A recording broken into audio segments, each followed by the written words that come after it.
मध्य प्रदेश का चुनाव बहुत दिलचस्प होने वाला है। कांग्रेस जी तोड़ मेहनत कर रही है और इसको लेकर प्रियंका गांधी की बहुत सारी रैलियां यहां पर प्लान की गई हैं। प्रियंका को बड़ा चेहरा मध्य प्रदेश में प्रोजेक्ट किया जाएगा।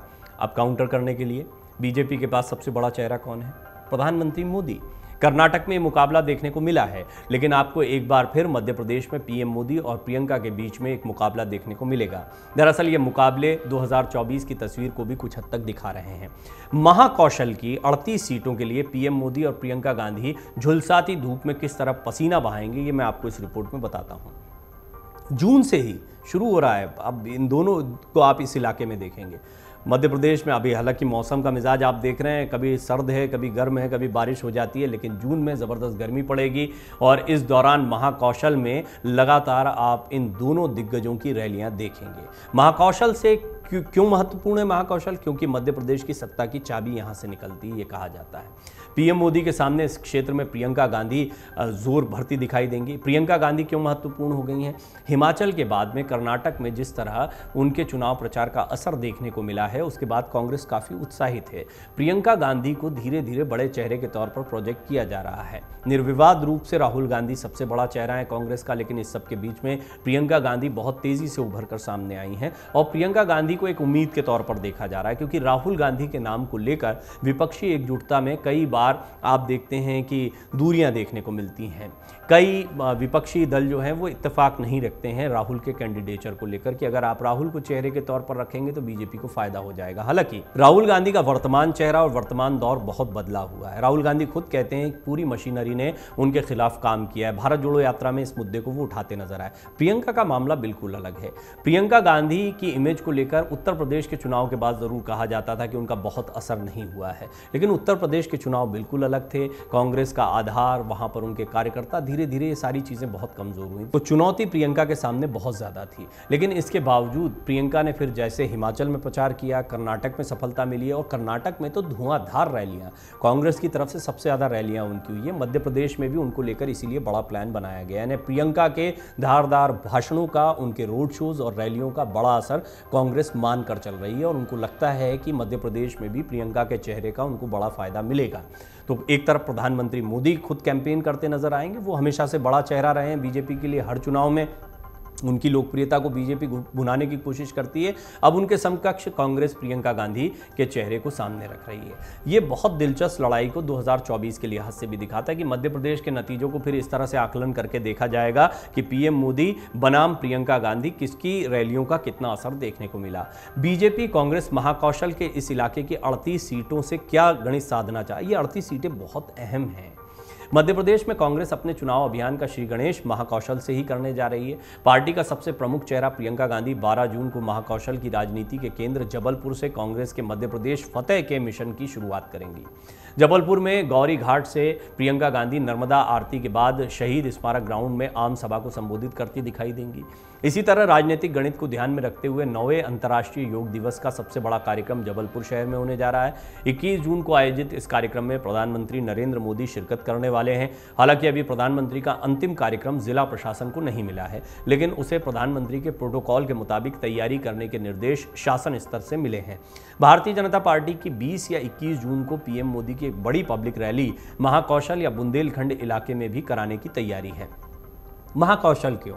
ये सत्ता का द्वार क्यों कहा जाता है, ये भी समझिए। मध्य प्रदेश में सत्ता की चाबी 5 इलाकों में बटी है। प्रदेश को भौगोलिक रूप से महाकौशल, ये जबलपुर का जो आसपास का इलाका है, ग्वालियर चंबल, मध्य भारत, निमाड़ मालवा, ये जो इंदौर उज्जैन सारा इलाका, धार का इलाका आप देखते हैं, बुरहानपुर का इलाका आप देखते हैं, विंध्य और बुंदेलखंड में बांटा गया है। बुंदेलखंड की राजनीति आप देख रहे हैं, आप ग्वालियर संभाग की देख रहे हैं, ज्योतिरादित्य सिंधिया यहीं पर एक्टिव हैं। जातीय और सामाजिक समीकरण अलग अलग हैं इन जगहों के, साथ में दोनों दलों का प्रभाव भी अलग अलग है। इनको अगर अलग अलग क्षेत्रों में देखा जाए तो इन क्षेत्रों के आधार पर ही मध्य प्रदेश में राजनीति बढ़ती है। बीजेपी कांग्रेस ने कैसे 38 सीटों का गणित महाकौशल में लगाया, वो भी थोड़ा समझिए। अब जरा महाकौशल पर फोकस करते हैं। महाकौशल क्षेत्र में जबलपुर, छिंदवाड़ा, कटनी, सिवनी, नरसिंहपुर, मंडला, डिंडोरी और बालाघाट जैसे जिले आते हैं। यहाँ के परिणाम हमेशा ही चौंकाने वाले रहे हैं। 2018 के चुनाव में भारतीय जनता पार्टी को महाकौशल इलाके से निराशा हाथ लगी थी। इसकी बड़ी वजह आदिवासियों की नाराजगी मानी गई थी। हालांकि कांग्रेस ने कमलनाथ के साथ ज्योतिरादित्य सिंधिया को आगे रखकर चुनाव लड़ा था, लेकिन कमलनाथ महाकौशल का प्रतिनिधित्व करते हैं, इसी क्षेत्र से वो आते हैं, छिंदवाड़ा से। इसलिए कांग्रेस ने उनके गृह जिले छिंदवाड़ा की सभी 7 सीटें जीत ली थी। इसी तरह जबलपुर में भी कांग्रेस को 8 में से 4 सीटें मिली थी। अब बड़ा सवाल यह है कि क्या 2023 के चुनाव में भी कांग्रेस ऐसा ही प्रदर्शन कर पाएगी या बीजेपी को बड़ी सफलता मिलेगी। प्रधानमंत्री नरेंद्र मोदी और कांग्रेस नेता प्रियंका गांधी के जून में जबलपुर दौरे को दोनों पार्टियों के मिशन महाकौशल के रूप में देखा जा रहा है। बहुत दिलचस्प मुकाबला होने वाला है मध्य प्रदेश में। मैंने पहले भी आपको कई रिपोर्ट्स में बताया, अलग अलग जगहों पर सभी अपने क्षेत्रों में अपनी तैयारियां करते हैं और अपने क्षेत्रों में मजबूत प्रदर्शन करने की तैयारी करते हैं। तो ये जो महाकौशल का इलाका, यूं तो कमलनाथ बड़ा चेहरा रहेंगे तो पूरे प्रदेश में उनके चेहरे पर कांग्रेस चुनाव लड़ेगी, लेकिन सबसे महत्वपूर्ण ये है कि वो अपने क्षेत्र में अपनी इन सीटों पर कैसा प्रदर्शन करते हैं, ये बहुत महत्व का रहेगा। लिहाजा ये माना जा रहा है कि इसीलिए शुरुआत यहीं से की जा रही है, फिर इसके बाद आगे का काम जो है वो कमलनाथ उनकी टीम संभालेगी। इसी तरह ग्वालियर और चंबल संभाग का जो क्षेत्र है वो अभी तक ज्योतिरादित्य सिंधिया के हाथ में रहता था, लेकिन अब यहाँ पर चाहे दिग्विजय सिंह हों या अन्य नेता हों, वो सिंधिया को लगातार घेरते दिखाई दे रहे हैं। तो यहाँ कांग्रेस क्या रणनीति बनाती है वो भी देखने वाली बात होगी। मालवा निमाड़ का जो इलाका है वो बहुत बीजेपी के प्रभाव वाला क्षेत्र माना जाता है। कैलाश विजयवर्गीय यहाँ पर बड़ा मजबूत चेहरा है बीजेपी के, लेकिन इनके समकक्ष किसको खड़ा किया जाता है, किनको तैयार किया जाता है, क्या की कई नेता हैं और कांग्रेस के कई नेता हैं जो ज्योतिरादित्य सिंधिया के साथ चले गए हैं, लेकिन कई ऐसे नेता हैं जो अब भी कांग्रेस के साथ बने हुए हैं। तो ये अलग अलग सीटों पर किस तरह के समीकरण होंगे और जहां पर मजबूत कांग्रेस खुद को मानती है उन पर पहले फोकस करेगी। उनमें महाकौशल का इलाका है। माना जा रहा है कि 2023 के विधानसभा चुनाव में महाकौशल की 38 सीटों पर ही सत्ता का दारोमदार रहेगा। यहाँ 2018 में बीजेपी को मात्र 13 सीटों पर ही संतोष करना पड़ा था। यानी यहाँ पे कांग्रेस की मजबूती के साथ साथ बीजेपी कहाँ कहाँ कमजोर है उसको भी ध्यान में रखना जरूरी है और कांग्रेस इसी हिसाब से रणनीति बना रही है। कांग्रेस के खाते में यहाँ से 24 सीटें पिछली बार गई थी और इस बार सीटों को बढ़ाने का प्रयास कांग्रेस कर रही है। एक सीट कांग्रेसी विचारधारा के उम्मीदवार ने निर्दलीय चुनाव लड़कर जीती थी। कांग्रेस के लिए यह प्रदर्शन 2013 चुनाव के मुकाबले डबल खुशी देने वाला था। 2013 के आंकड़े देखने पर स्पष्ट है कि बीजेपी को महाकौशल इलाके से 24 और कांग्रेस को 13 सीटें मिली थी। एक स्थान पर निर्दलीय को जीत मिली थी। ओवरऑल पूरे प्रदेश की बात करें तो 2018 में कांग्रेस ने 114 सीटें जीतकर 15 साल बाद सरकार बनाई थी, जबकि बीजेपी 109 सीटें जीतकर थोड़े से मार्जिन से सत्ता से बाहर हो गई थी। बाद में ज्योतिरादित्य सिंधिया साथ में आ गए, कांग्रेस की सत्ता से विदाई हो गई, बीजेपी सत्ता पर काबिज हो गई, शिवराज सिंह चौहान एक बार फिर मुख्यमंत्री बन गए।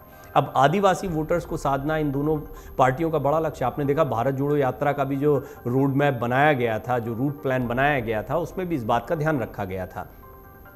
मध्य प्रदेश की राजनीति को नजदीक से जानने वाले राजनीतिक पंडित मानते हैं कि मध्य प्रदेश में सत्ता की चाबी उसी पार्टी के पास होगी जो राज्य के भौगोलिक रूप से महत्वपूर्ण 6 इलाकों में से 3 में अच्छे मार्जिन से जीत हासिल करेगा। इस हिसाब से कांग्रेस को महाकौशल में 2018 का प्रदर्शन दोहराने की चुनौती है। यही वजह है कि कांग्रेस आदिवासी बहुल महाकौशल इलाके से ही अपने सबसे बड़ी लीडर प्रियंका गांधी की पब्लिक रैली और रोड शोज की शुरुआत कर रही है। बीजेपी को महाकौशल में अपना प्रभाव बढ़ाने के लिए अधिक मेहनत करनी होगी। यहाँ का आदिवासी वोटर परंपरागत तौर पर कांग्रेस के साथ रहता है।